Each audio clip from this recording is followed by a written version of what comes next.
Our last but not least is a young lady. She also happens to be one of my Harvard alumni.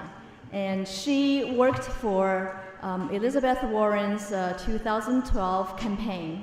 And she graduated from Harvard University in 2007 and Harvard Law School in 2012. She is the first Asian American woman to serve on the Boston City Council, as well as the youngest current member.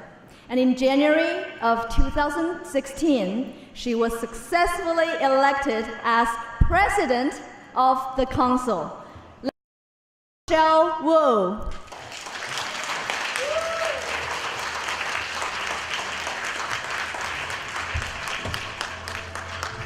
Good afternoon, everyone. It's very, very exciting to be here. 各位来宾，各位朋友，大家好！非常非常荣幸的能够跟大家在一起参加今天的大会。Thank you especially to Haipei for the invitation. 我们今天在一起庆祝我们华裔的成就和未来的目标和成就非常非常重要。As you can hear, my first language was Mandarin. I'm the oldest of 4 kids, and my parents immigrated from Taiwan to the United States in the 1980s. Nothing in their pockets, not speaking English, just for that chance of a better and brighter future for us, the next generation. That's a story that resonates, I'm sure, among many of you in this room and so many others across the country.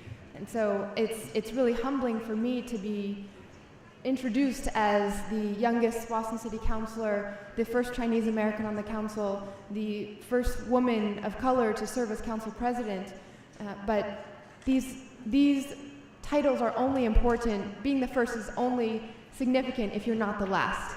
And so the goal of today is to really, as Representative-elect Ma described, to build the pipeline, to engage the community and push the door wide open for everyone to follow.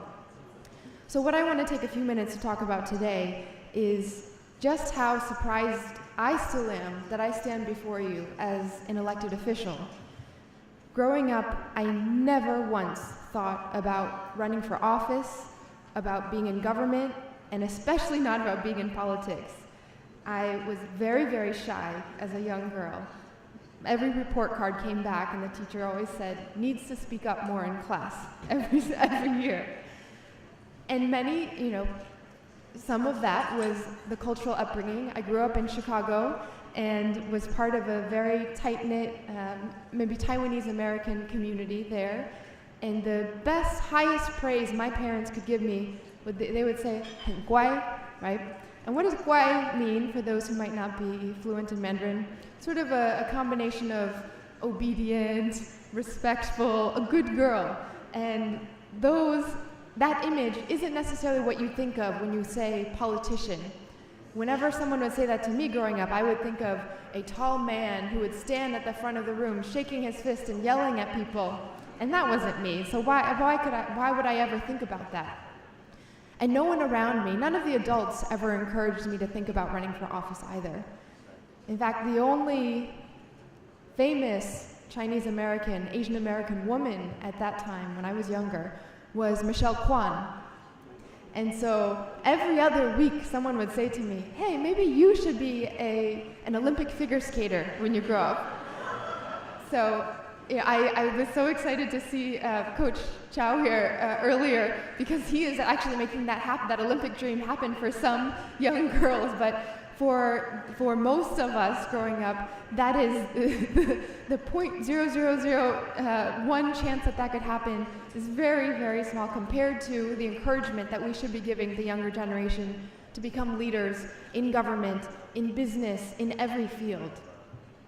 So I never thought about politics, and we never discussed it at dinner. I grew up, my parents' dream for me was to be a doctor. If not a doctor, then an engineer. If not an engineer, then at least someone that would make a lot of money. And so now when I'm in politics, it's still near the bottom of the initial list for my parents. So how did I get to be thinking about it? I grew up, I played piano, I played violin, I did well in school, I played badminton at school, and I got the opportunity of a lifetime when I got into Harvard for college. I got that scholarship, moved to Boston, and after some time in the city, felt that this is where I wanted to be. A city with a strong, strong Chinatown that really reflects our commitment to supporting every community from all sides. Now, that still meant that I would volunteer, I would do work on the side, but I would put my head down and make some money. After I graduated, I got for a young person, a high-paying job in business, worked downtown, and was doing quite well. I probably would still be on that track somewhere, maybe go to business school, maybe move up in the company, if my life hadn't changed all of a sudden when I got a phone call from one of my two little sisters. She called from Chicago, and she said, Didya, something is very wrong. You have to come home and help with Mama. And when I flew home immediately, I realized that my mom was in the midst of a mental breakdown. She began to struggle suddenly with mental illness, seemingly out of the blue.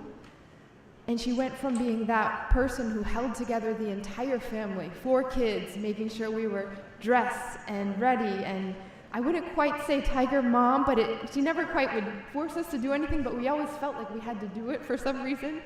But she went from being that central figure in our lives to being someone who couldn't take care of my sisters anymore, and for a long time couldn't take care of herself either. So as the oldest child and the oldest girl in the family, at the age of 23, I was all of a sudden, went from someone who had never thought about government and politics before to someone who was dealing with government all the time now, raising 2 girls and trying to figure out how to get them into the right educational placement, opening a family business and fighting government every time to get that permit and that inspection to happen, trying to get my mom health care and struggling with health insurance and particularly mental health coverage that didn't quite match up what we needed in terms of a provider who could speak Mandarin and who understood the cultural background to her illness. And I decided I would do something about it once I got the opportunity. I ran the business, loved it, but it became clear that my mom needed more from us long term. So I applied to law school, got into Harvard, and moved my whole family with me back to Boston. I was going to school by day, taking care of my mom and my sisters by night, working or interning in the mayor's office to try to help restaurant owners who were struggling with issues that I had struggled with in getting my business open, and realized that city government is really where you can make a huge difference immediately.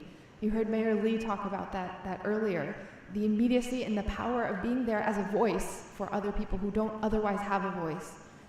Okay, so I'm convinced now I'm gonna work in government, I'm gonna be a chief of staff somewhere, or I'm gonna be an agency head, I will help fix permitting. I still never would have run for office if a second accident hadn't happened in my life. And that was my law professor announcing that she was going to run for the United States Senate. And this woman that I had studied from, had been terrified of because she was so smart, so held us all accountable. When Elizabeth Warren said she was running for Senate, I said, I'm going to do whatever I can to get you there. And I went from having no political experience whatsoever to volunteering on the campaign, then working on the campaign, then running our Boston operations, then running our statewide operations as it related to all immigrant families, families who didn't speak English, families who were ethnic minorities, the LGBT community, women, veterans, youth, any group that was defined by identity rather than geography. And I realized then that politics matters. It matters in some ways just as much as the policy. Because if you have great ideas, but you're not connecting it to people, you're not actually making a difference at the end of the day. And that's what I want to leave you all with, is that we, as Asian Americans, are the fastest growing subcommunity in the United States, population-wise. In Massachusetts, it's the same thing, the fastest growing group, Asian Americans. Now, we here are under UCA, and there are many, many different facets of identity. There are from Asian American to Korean American, Chinese American, Vietnamese American, and within UCA, even those from Hong Kong who speak Cantonese or Guangdong, or those from Taiwan, those from other parts of China.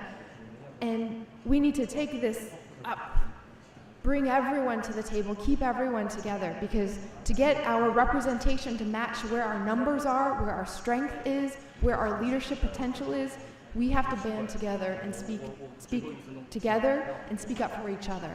So there is so much that we still need to do as a community. The most important thing is to encourage our younger generation to run for office, to get involved in politics, and for everyone in this room to reach out and remember that elections matter, politics matter, and you can you can have a voice, you can take a role in your community immediately. Thank you so much for having me. It's such an honor to be with you.